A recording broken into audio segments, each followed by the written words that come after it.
पाकिस्तान में निकट भविष्य सिविल वॉर की आशंका तो आप देख ही चुके हैं, विशेषज्ञों की राय भी आप जान चुके हैं, लेकिन क्या वाकई ऐसा होगा?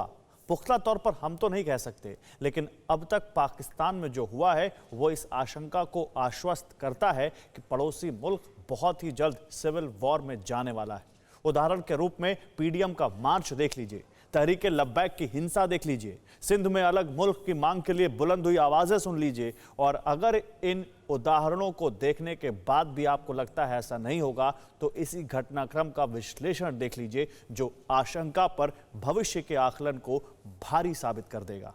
पाकिस्तान में गृह युद्ध होने वाला है, ये सिर्फ हालात के आकलन पर बनी संभावना के आधार पर ही नहीं कहा जा रहा है, बल्कि इसके पीछे पूरी स्टडी, विशेषज्ञों के दावे और कारण तो आप समझ चुके हैं। लेकिन अब पाकिस्तान को तोड़ने के लिए फूट रही गृह युद्ध की चिंगारी की असलियत देख लीजिए। ये है पाकिस्तानी हुकूमत, आर्मी और इस्लाम के नाम पर जुल्म करने वालों के खिलाफ सीने में गुस्से का ज्वालामुखी दबाए बैठा सिंध क्षेत्र, जहां हिंदू आबादी पर हुए जुल्म किसी से नहीं छिपे। उनके खिलाफ हुए अन्याय की कहानियां यूएन तक सुनाई गई। असमानता का दीमक यहाँ की करीब 2 नस्लों को खोखला कर चुका है। लेकिन ना तो हालात बदले, गुस्से का ज्वालामुखी फूटा, नतीजतन लोग मुखर हुए, अलग सिंध देश बनाने की मांग भी की। पाकिस्तानी हुक्मरान तो सिंध की आवाज सुनने से रहे, इसीलिए आवाम ने कई देशों के नेताओं से मदद की अपील की। लेकिन इस अपील का असर तभी माना जा सकता है जब सिविल वॉर जैसे हालात में इंसानियत के नाते आवाम की मदद के लिए कोई हाथ बढ़े। मुमकिन है कि निकट भविष्य में ऐसे हालात भी बने और बांग्लादेश की तरह सिंध को पाकिस्तान से मुक्ति मिले। लेकिन ये महज एक उदाहरण है। एक और तस्वीर देखिए। कुछ दिनों पहले की तस्वीर आपके जहन से अभी उतरी नहीं होगी। ये शोर, हंगामा और हिंसा पाकिस्तान के कट्टरपंथी संगठन तहरीक लब्बैक के कमबैक का सबब है, या यूं कहें कि कठमुल्लाओं की टोली फिर से अन्याय और असमानता का धुआं फैलाने के लिए खड़ी हुई। और हैरानी तब हुई जब इन कठमुल्लाओं के सामने इमरान खान पूरी तरह से सरेंडर हो गए।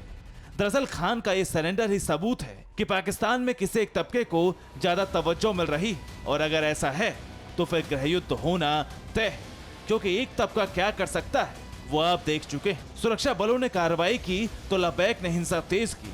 लाहौर में पुलिस के 11 जवानों को बंधक बनाया गया था। सिविल फोर्स के जवानों को जमकर टॉर्चर भी किया गया। इमरान सरकार को सड़क पर फौज तक उतारनी पड़ गई। लेकिन ना तो लब्बैक के कट्टरपंथी समर्थक रुके, ना ही फोर्स ने फायरिंग की, शेलिंग की। तहरीक लब्बैक के कई लोगों की मौत हुई। उन्होंने भी हथियारों से पलटवार किया। हालांकि धीरे धीरे हालात सुधरे और जिस फ्रांस के मुद्दे को लेकर बवाल हुआ, उसमें इमरान सरकार को घुटने टेकने पड़े, फ्रांस के राजदूतों को वापस भेजना पड़ा। लेकिन इस बवाल ने भविष्य में सिविल वॉर की तस्वीर को बिल्कुल साफ कर दिया। पश्चिमी पाकिस्तान पर कट्टरवादियों के दबदबे का सबूत मिल गया, जो कभी अपने क्षेत्र विशेष की मांग के लिए जंग छेड़ सकते हैं। कट्टरपंथी अल्पसंख्यकों के खिलाफ खुली जंग छेड़ सकते हैं। मानवाधिकार के दबाव में सरकार को आर्मी उतारनी पड़ेगी। कट्टरपंथी बता चुके हैं कि वो फोर्स पर हमला कर सकते हैं। संघर्ष का वो वक्त पाकिस्तान के लिए गृह युद्ध का ही होगा। फिलहाल पाकिस्तान में राहत सिर्फ वक्त से मिली है, जिसमें कोरोना महामारी के कारण आवाम को एक दायरे में समेट रखा है। जिन्हें अपनी फिक्र है वो घरों में कैद है। लेकिन जिस दिन घर में जंग का ऐलान हो गया, वायरस के बंधन को तोड़कर लोग सड़कों पर खड़े होंगे। कोई समर्थक तबके के खिलाफ होगा, कोई महंगाई, गरीबी और मजबूरी के खिलाफ, कोई सरकार के खिलाफ, कोई गैर मजहबी के खिलाफ, तो कोई पाकिस्तानी फोर्स के जुल्मों के खिलाफ। और यही वक्त तय कर देगा कि पाकिस्तान के कितने टुकड़े होंगे। पाकिस्तान में गृह युद्ध छिड़ने वाला है, ये तय है। सिर्फ इंतजार है तो शुरुआत का, जो कहां से होगी ये अभी पाकिस्तान के सन्नाटे में गुम है। Bureau report, TV9 Bharatvarsh. परवाह देश की, सोमवार से शुक्रवार रात 10 बजे TV9 भारतवर्ष पर।